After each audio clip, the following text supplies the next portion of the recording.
all are out, but I'm excited to be here with you to see how we can do this together. So just another word about me, and then I'll hear from all of you. I've been in this role for about 5 years. Before that, I was faculty at one of the colleges in Washington State. Some of our structure is a little bit different. We really don't have continuing ed in the way that California does. It's just sort of a different model. So most of our adult ed and ESL is in the community college system. And so we also don't have non-credit CTE in the public system. It's all for credit. So you'll hear me talk about college credit a lot because that's just a default way for me to talk because all of our CTE is for credit. Hey, welcome. There's another original cadre member from the very beginning. Good to see you. Long story short, especially in my overview, as I start talking about things, if it sounds not quite right, it's probably a Washington State thing and not a California thing, and we'll just kind of talk through that. But the goal for today, you've got the agenda in front of you. And if you don't, make sure you get one or can look at one. We're going to kind of do an overview of the program so you understand where it came from, why we do it, all of that stuff. Then we'll get into what I think is really going to be the heart of it for a lot of folks, which is really the perspectives on team teaching and looking at team teaching, what it is, how we define it, how it's considered done well, all those kinds of things. And then it's almost kind of in reverse order because we're going to look at all the team teaching techniques up front. But then in the second half of the afternoon, we'll really get behind the scenes and think about what does planning look like. Because it's really the behind the scenes planning that makes the in the classroom more successful. So what I'm going to do is I'm going to give you like about 25, 30 minutes of just the overview of where did this get started, why did we do it, all of those things. The relevance will become clear over time, so if there's parts where you're like, I'm not quite sure what he's saying or what this has to do with us, just hang in there. It's kind of that framework, 30-foot view, and it will all come together. I'm going to start with a piece of legislation that I think is the thing that kind of ties us all together, whether we're in Washington State or California or in the Midwest, Deep South, Upper Northeast, any part of the country this legislation affects, and anybody who's providing services to adult education, so adults coming back to school in any capacity, they're touched by this legislation. So that's why I begin with it. So it's the Workforce Innovation and Opportunity Act. A nice little piece of legislation you can read at night when you can't sleep, because it'll work. It'll put you to sleep right away, so that's good for that. Passed in 2014, July of 2014, actually just before I came into this role. So people who've been in adult education for a long time, many, many years, this was a huge change in funding and requirements, et cetera. For new kids on the block like me, it's business as usual because it's all I've ever known. So you'll kind of have those different perspectives on it. Why it was passed in a nutshell, and this will become immediately obvious to us what the relevance is it was designed to, it says strengthen, but I would say in many ways create a United States workforce development system, which is comprised of 3 parts: employment, training, and education programs. Historically in the United States, we have funded and monitored and tracked those programs separately. So employment services, get a job. Usually the first job we can get you, and then employment services has done its job. Training, still with that eye to the job, but a longer pathway, right? A CTE pathway leading to a job that hopefully is going to have better starting wages, but also maybe better advancement, better career opportunities, as opposed to that first job you get that's minimum wage that doesn't really lead to anything else, right? And then education programs, which actually historically in the United States have also not really been tied to employment activities. That sort of happens magically after you graduate. But many programs have been aligning in various ways over the years because it makes sense to. This is the federal legislation that said, yeah, we're doing that. We're going to put these things together so that they function cooperatively, not separately. It's in response to a challenge. We have to be careful with our language here. I'm taking this language directly from this report, Making Skills Everyone's Business. However, I don't personally refer to adults as low-skilled adults. I think that's sort of a demeaning deficit model way of talking about students. So that is what the report says, and that does mean that these 36 million adults in the United States would take some type of a standardized assessment and test as below college level for reading, for writing, for math. That's what they're trying to say with that language. Skill levels of US adults have been stagnant for 2 decades at the time of this report, which was published in the early 2010s. So it was also done as an international benchmark. So this report was comparing results in the United States to results in other countries with some kind of similar economic backgrounds, et cetera. And they found that where other countries have done a much better job of upskilling and integrating adults into the workforce, the United States has really struggled with that in comparison, and we've slipped quite a bit in international rankings. We know that more than half, more than 60% of these so-called low-skilled adults in the United States have completed high school. So high school is not a guarantee that you're college ready. I say that like it's news, but no one ever really seems surprised.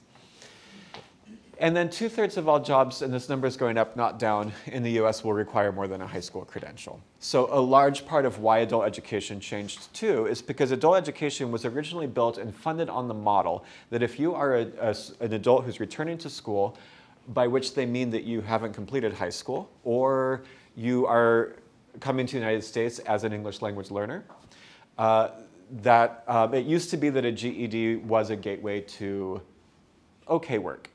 That was true a long time ago. It's not true anymore. The GED is not really a pathway to living wages. And so adult ed had to restructure to understand that a high school credential, while valuable, is really a starting point for an adult education student, not an endpoint. So that was the redirect. That was the big redirect, to say that's just the beginning for us. So because we know that there's high economic payoff in the US to individuals with higher skills, it does actually make a difference when you receive education and when you get your skills and your knowledge base up. Increasing skills expands access to employment, and from a state perspective, and California is a leader in this in terms of the amount of investments that you've made as a state in adult education, not just the federal funds you receive, where you could compare yourself to many other states in this country that do almost no state funding for adult education. So all adult ed funds come from the federal government. Not true in California, where you have very strong state supports for adult education. So California knows the states with better educated workforces have higher economic growth and higher wages. And so there's an incentive there for putting money into adult education programs. Again, I will take questions at the end, but if something really sticks in your craw and you want to ask, go for it. So WIOA, this federal legislation I mentioned, is broken down into titles, kind of like chapters, and Title II is the one that's focused on adult education. So there's also voc rehab, dislocated worker, there's a lot of other parts of the Workforce Innovation and Opportunity Act. This part is focused on what we do in this room, and that is that we provide academic instruction and education services that begin below the post-secondary level and that increase an individual's ability to do three things. This first bullet point will look very familiar to people who've done adult education for a long time. Read, write, and speak English and perform mathematics or other activities necessary for the attainment of a secondary school diploma or its recognized equivalent. Great. Adult education knows that role. These two bullet points are really what changed adult education under WIOA. It was also a transition to post-secondary education and training, as represented by the fact that we have CTE and ESL in the room today. That's bringing these two things together. And then, finally, we have to know, do our programs work? Do people actually obtain employment when they go through one of our programs? So those three things, those are how adult education is defined in the United States today through this legislation.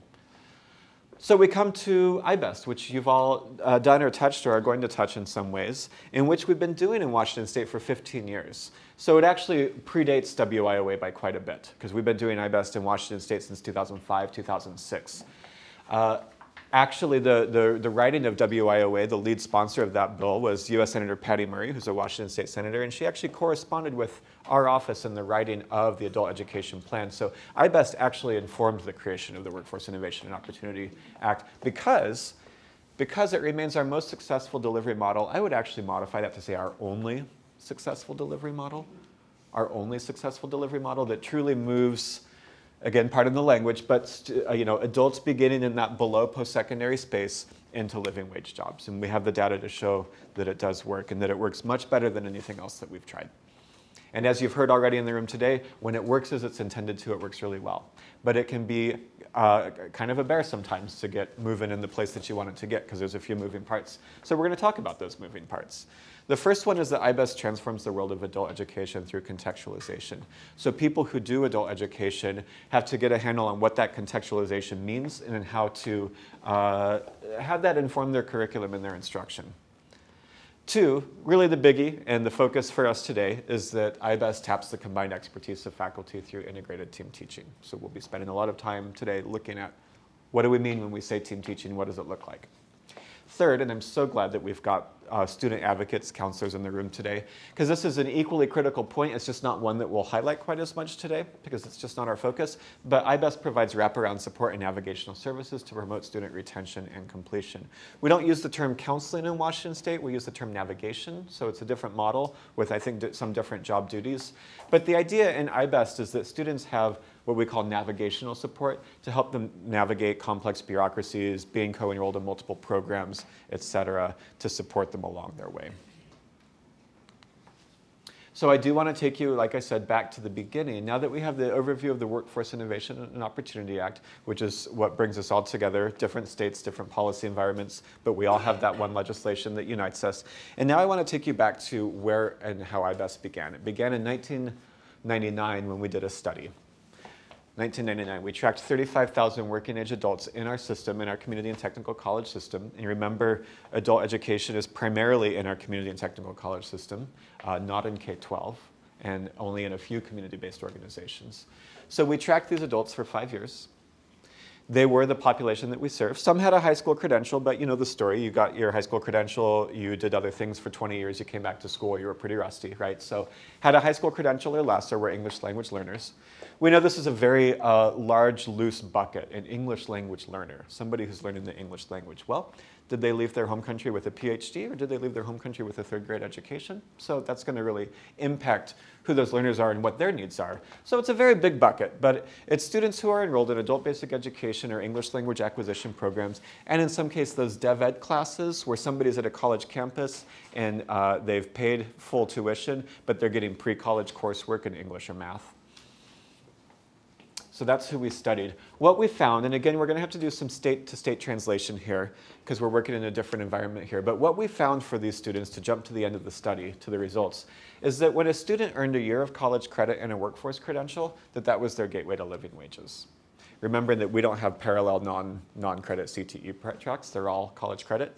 So for your purposes today, you're not going to be thinking about this so much, you're going to be thinking about this and what that workforce credential is for students. In our state, what we found, it was that year of college and that workforce credential that really was the gateway to living wages, significantly so. It was the biggest earnings bump for any milestone along a student's journey, which is to say that that was a bigger earnings bump than the 2-year and even the 4-year mark. Not that there weren't earnings bumps, but the biggest bump for an adult education student came when they earned that year of college and that workforce credential. English language learners who reached that tipping point earned $7,000 more per year on average than those who did not, and a little bit more for ABE students. It's interesting, we did more recent research on this, and it's still true that year of college and that workforce credential, it's actually more valuable for a student than a 2-year associate's transfer degree when the student doesn't transfer with that degree. So that's kind of our mantra in Washington State is if you earn a transfer degree, it's valuable if you transfer with it. So we don't want to shuttle students into 2-year transfer degree programs then not have them transfer. They're better off in a workforce program in terms of wages. Unfortunately, after 5 years of tracking those 35,000 working age adults, and we determined the biggest earnings bump comes at this magic tipping point of a year of college and a workforce credential, but only 5% of our students reached that tipping point after 5 years of tracking. Not the kind of thing you want to share with your legislature that funds you. Hey, we have a 5% success rate. Give us more money. It doesn't work that way. So we looked at that and we said we should do something different than what we're doing. And really, when we looked at the story in Washington State, it actually wasn't surprising at all. The 5%, if anything, seems like a win because we had many levels of adult basic education. Each of these boxes could represent 1 quarter, on a quarter system, 1 to 3 quarters of study. So it could literally take 2, 3, 4 years to get through adult basic education if I'm an English language learner, or an even longer journey, because I have to get my English language skills up to where I can then scaffold into the levels of adult education. So in the old days, we focused on GED. We have many other options, better options now, but at the time, 1999, pretty much just focused on GED. So we would get students through all of this stuff, and they would get a GED. That's great. We said, our job's done. Great, have a nice life. That student, if they chose to move on to the college programs, would take a placement test. That placement test would usually put them into developmental education, remedial courses for reading, writing, math, those types of things. And our research showed us is if you managed to make it through this was here to just finish you off and make sure you never actually went to college, because most people who enter dev ed programs leave them by not completing them.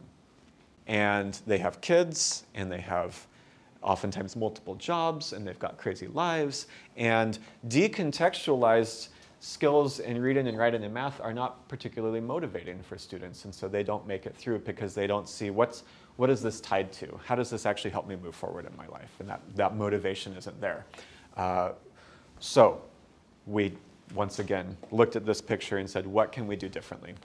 And it's such a simple thing, as most things are when you boil it down to it. It's a pretty simple idea.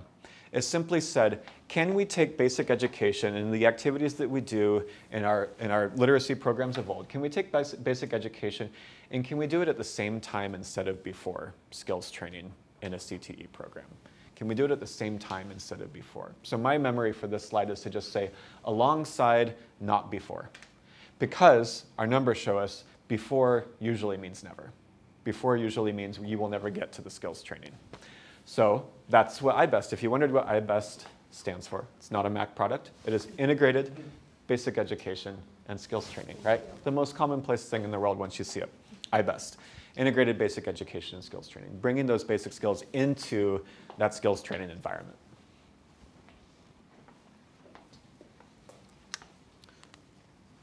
So it creates accelerated pathways.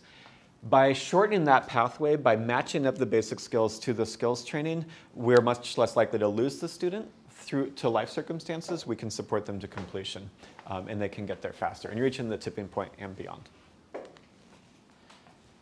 What you'll notice about, so these are the same three things that I already said, but now they're in colorful boxes, so you're more likely to remember them.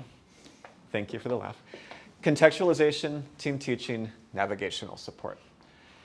What you'll notice about these is none of these innovations in and of themselves are unique to iBest. We've shamelessly begged, borrowed, and stolen them from other things. We've known for a long time, there's so many studies, I don't even cite them anymore because there's so many, that show that one of the key tricks for adult education is to provide it in context with something that makes sense for a student's life.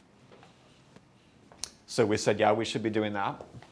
Team teaching, we took from honors programs. There's a lot of team teaching that takes place in honors programs, but we have this funny obsession in the United States with giving the best educational innovations to the people who theoretically need them the least.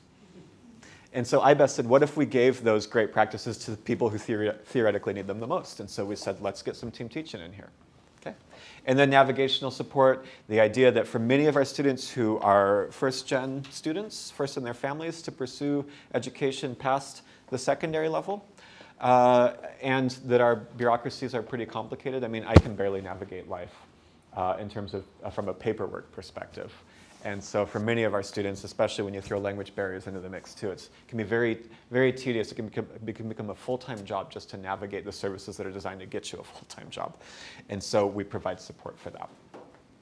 It's more accepted now. I've been thinking back just over the past 15 years of this history. This has become a lot more accepted, but 15 years ago, even this was a pretty radical concept that we were going to provide extra navigational support to students. That was a big innovation at the time, and I'm pleased to say that we still have a long ways to go, but it's considered less like, oh, you would do that? It's more obvious that you would do that, so that's good. So I want to break those down in just a little bit more, and then we will move on from there. So contextualization is what makes basic education relevant for students. Again, you're going to have to do some of your on-site translation here. In Washington State, what that means is we take the College and Career Readiness Standards, which are a nice, pretty book of standards that kind of govern the world of adult education. And we contextualize them to, or we pair them up to program outcomes in a pharmacy tech program, a medical assistant program, any workforce program that you are going to iBest. And I'm glad you all know to use that as a verb here. That's great. So what that gives you is an integrated set of outcomes that says, okay, I'm a CTE instructor. These are my outcomes. I'm an English language instructor. These are my standards. They've been contextualized to the program outcomes, and now we both know what we're doing. So it creates a nice, clean package for faculty. So at least at the outset, it doesn't give you the how of how to team teach, but it shows you what your targets are. It shows you what you're trying to accomplish. So that's to me where contextualization starts. It's not about taking an ESL textbook and a CTE textbook and trying to jam them together. That doesn't work very well because they weren't made to do that. But if you do it at the level of standards and outcomes, it gives you a much cleaner picture of what you want to do from a curricular and instructional design standpoint. Team teaching, it's the magic. Students are not necessarily all that interested in outcomes and standards. That's not what they came to school for. It's not what teachers came to school for either, but here we are. But team teaching is really what the students are going to notice. Wow, there's 2 instructors in the classroom, and they're both working hard to help me be successful. I've got a content instructor.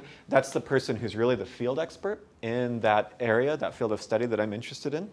And then I've got an adult education or ESL instructor. I think you primarily use it as an ESL model here. So again, another translation. IBES in Washington State is used for all of adult education in ESL, so it serves native speakers and English language learners. So just, again, the structural differences. Now, this is actually really simple because I just grab any instructor A and any instructor B and I throw them in a classroom and that works great, right? Okay. It takes a lot of co-planning and intentionality. I was ready for you. It takes a lot of co-planning and intentionality behind the scenes for that to work. Navigational services keep students in the game and guide them to completion. We know from many of our students the biggest barriers to learning are not happening inside the classroom, they're happening outside of the classroom.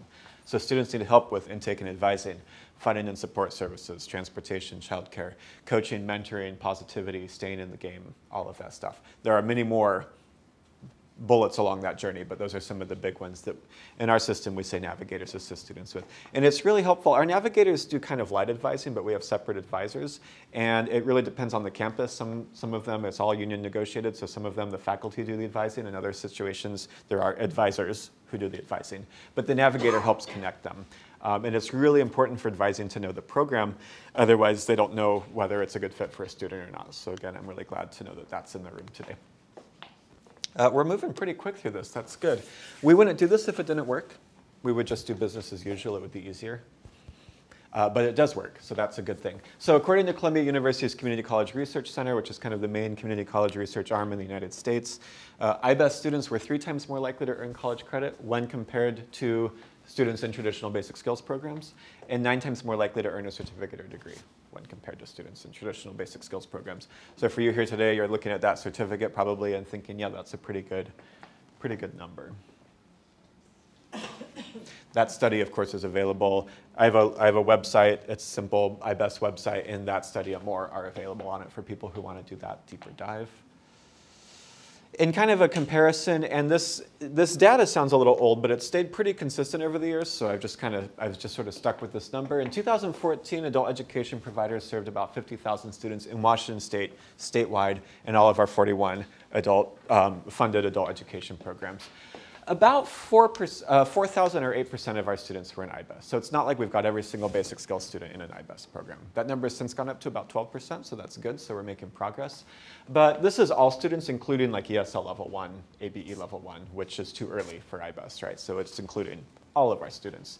We had about 10%, about 8% of them in IBES. Those IBES students earned 84% of their certificates and degrees earned by adult education students and comprised 87% of the adult ed population who reached that tipping point. So you see it's really by design.